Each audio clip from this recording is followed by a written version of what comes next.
Hello everyone, this is Indronil and you are most welcome to Youth Career Hub.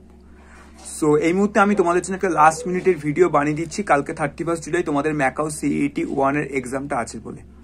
তো সবার আগে যেটা বলতে চাই, আজকের ভিডিওটা উইথাউট এডিটিং ভিডিও হচ্ছে। তার প্রধান কারণ হচ্ছে আমার ওয়াইফাই কানেকশন বাড়ির বন্ধ। তার কারণ তোমরা প্রত্যেকে জানো গতকাল থেকে অত্যন্ত বৃষ্টি হওয়ার কারণে পুরো পশ্চিমবঙ্গ সহ কলকাতা বর্তমানে জলের তলায়। এবং আমি যেখানে আছি সেখানে আমি যদি তোমাদের দেখাতে পারতাম চারপাশটা, তাহলে আমার পুরো ফিলিংস যেটা মনে হচ্ছে এই মুহূর্তে, তোমাদেরও যেটা মনে হবে যেন ইটালির ভেনিসে বসে আছি। থাকি শহর অঞ্চলে, কিন্তু চারিদিক জলের তলায় চলে গেছে। এবং শুনতে পাচ্ছি নাকি ওলা অ্যান্ড উবের খুব শীঘ্রই তাদের অ্যাপে নাকি নৌকা বার করবে, যাতে মানুষ নৌকা করে যেতে পারে, কারণ এতটাই এখানে জল টল সবার ঘরেই জলে। ফার্স্ট টাইম এরকম হয়েছে আমাদের এখানে যে সবার ঘরে ঘরে জল ঢুকে গেছে। সো যাই হোক, ব্যাক টু দ্য পয়েন্ট, যেটা বলতে চাই যে সবার প্রথমে কালকে পরশু দিন অর্থাৎ 31 জুলাই 11টা থেকে মেন এক্সাম আছে, যেটা তোমাদের অ্যাডমিট কার্ডে লেখা আছে। অ্যান্ড রিপোর্টিং টাইম হচ্ছে তোমাদের 10টা 45।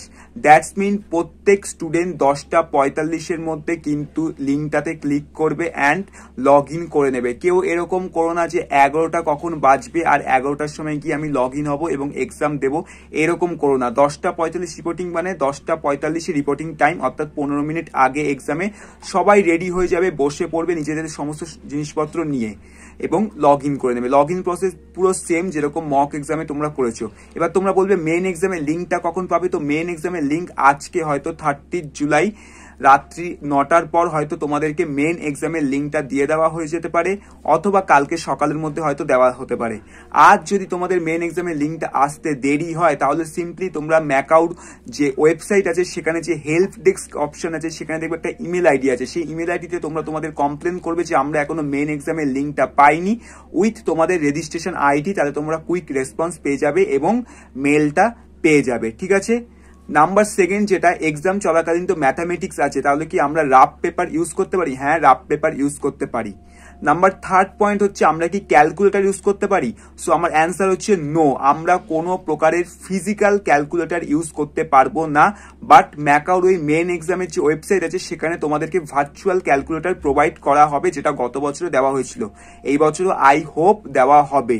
সো যদি দেওয়া হয় তাহলে এই ভার্চুয়াল ক্যালকুলেটরই ইউজ করবে, কিন্তু কোনো রকম ফিজিক্যাল ক্যালকুলেটর ইউজ করবে না বা মোবাইলেরও ক্যালকুলেটর ইউজ করবে না। ঠিক আছে। নেক্সট হচ্ছে আইডি প্রুফ কি আমাদের দেখাতে হবে? হ্যাঁ, মক এক্সামে হয়তো আইডি প্রুফ লাগেনি, বাট মেন এক্সামে আইডি প্রুফ দেখানো হতে পারে।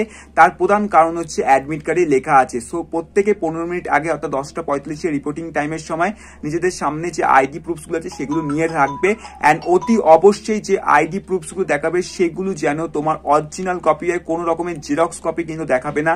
মেন আইডি প্রুফসের যে ফ্রন্ট পেজটা থাকে যেখানে তোমার ছবি থাকে সেটাই দেখাবে, আধার কার্ড হোক, ভোটার কার্ড হোক বা প্যান কার্ড হোক। আধার কার্ডের পেছনটা দেখাবে না, ভোটার কার্ডেরও পেছনটা না, প্যান কার্ডেরও পেছনটা না, সামনেরটা। ঠিক আছে। কোন রকম সিস্টেম নিশ্চয়ই থাকবে ওয়েবসাইটে, যেটা আমিও জানি না কিরকম থাকছে, কারণ এই বছরই সবই নতুন ভাবে হচ্ছে। এর আগে এক্সামটা অফলাইন হতো। সো এই বছর সমস্ত কিছু বলতে গেলে একটা তোমাদের কাছে নতুন বিষয়। ঠিক আছে। অ্যান্ড নেক্সট যেটা আমি তোমাদেরকে বলতে চাই, সব থেকে ইম্পর্টেন্ট যে কথাটা, আমাদের কি কি টপিক লাস্ট মোমেন্টে দেখে যেতে হবে। তো আমরা প্রত্যেকে জানি আমাদের কাছে টোটাল 4খানা টপিক আছে, যেগুলি হলো math, logical reasoning, GK and English. তো তোমরা প্রত্যেকে ভালো করে জিকেটা দেখে যাও, ইংলিশটা দেখে যাও, ম্যাথটা দেখে যাও। লজিক্যাল রিজনিংটা হয়তো তোমাদের কাছে একটু টাফ লাগতে পারে, তাই লজিক্যাল রিজনিংটা বলবো লাস্ট মোমেন্টে আর দেখার দরকার নেই। এবার কোশ্চেন হয়তো এরকমও আসতে পারে যে জিকে থেকে সমস্ত বেশি কোশ্চেন আসলো, অথবা ম্যাথ থেকে সমস্ত বেশি কোশ্চেন আসলো, অথবা ম্যাথ, ইংলিশ আর জিকে থেকে শুধু এরকম কোশ্চেন আসলো। এরকম ঘুরিয়ে পিটিয়ে কোশ্চেন বেশি কম আসতে পারে। অ্যান্ড কোশ্চেনের লেভেল আমার যেটা মনে হচ্ছে ডিফিকাল্ট হতে পারে, তার প্রধান কারণ মক এক্সামের লেভেলটা অনেক ডিফিকাল্ট হয়েছে। এবং এটার হয়তো একটাই কারণ যে এই বছর কোনো রকম বোর্ড এক্সাম হয়নি, তাই ম্যাকাও হয়তো একটু কোশ্চেনটা ডিফিকাল্ট সেট করছে। অ্যান্ড মোস্ট ইম্পর্টেন্ট, এই এক্সামটা শুধু বসলেই হলো, বাকি এই এক্সামের রেজাল্ট, র্যাঙ্ক কোনো কিছু ম্যাটার করে না। অলরেডি সমস্ত কলেজে তোমার হচ্ছে অ্যাডমিশন 50% কমপ্লিট হয়ে গেছে, এবং সেই সমস্ত কলেজ থেকেই বলা হয়েছে স্টুডেন্টদের যে অনলি এক্সামটা বসলেই হলো, এক্সামটা দিলেই হলো, কারণ কলেজে শুধুমাত্র তোমার এই যে এক্সামের রোল নাম্বার অ্যান্ড রেজিস্ট্রেশন আইডিটাই লাগে অ্যাডমিশনের জন্য। সো একদম চিন্তা করার দরকার নেই। যে সমস্ত স্টুডেন্টরা অলরেডি কলেজে অ্যাডমিশন নিয়ে নিচ্ছ তাদেরকে আমি অনুরোধ করবো, প্লিজ কমেন্ট সেকশনে তোমরা জানিয়ে দাও, যাতে স্টুডেন্টদের যারা খুব টেনশন করছে এক্সামটা নিয়ে, যদি ভালো নাম্বার না ওঠে, ভালো র্যাঙ্ক না ওঠে, তাহলে কি কলেজে চান্স পাবো না, যাতে তাদের সেই চিন্তাটা কমে যায়। তার কারণ প্রত্যেক কলেজ থেকেই কিন্তু বলা হয়েছে এক্সামটা জাস্ট দিলেই হলো, বসলেই হলো, বাকি র্যাঙ্ক অ্যান্ড রেজাল্ট কোনো কিছু ম্যাটার করে না।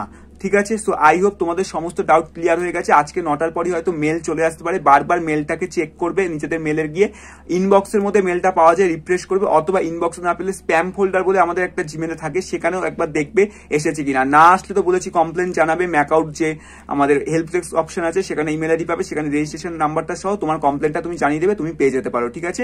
অ্যান্ড ফাইনালি একটাই কথা বলবো, অল দ্য বেস্ট এভরিওয়ান, কোনো রকম টেনশন করার দরকার নেই, আরামসে এক্সাম দেবে অ্যান্ড ভালো রেজাল্ট হোক বা না হোক কলেজে অলরেডি ভর্তি হয়ে যেতে পারবে। অলরেডি ম্যাক্সিমাম স্টুডেন্টরা ভর্তি হয়ে গেছে আগে থেকে, যারা ভর্তি হয়নি এক্সামটা কালকে দেবে 31 তারিখ, দেওয়ার পরই 1 তারিখ থেকেই কলেজে ফোন করা শুরু করে দেবে অ্যাডমিশনের জন্য, কারণ বেশি দেরি করবে না, প্রাইভেট কলেজে কিন্তু বেশি দিন সিট ফাঁকা থাকে না, ঠিক আছে। সো আই হোপ তোমাদের সঙ্গে আবারও দেখা হবে। All the best.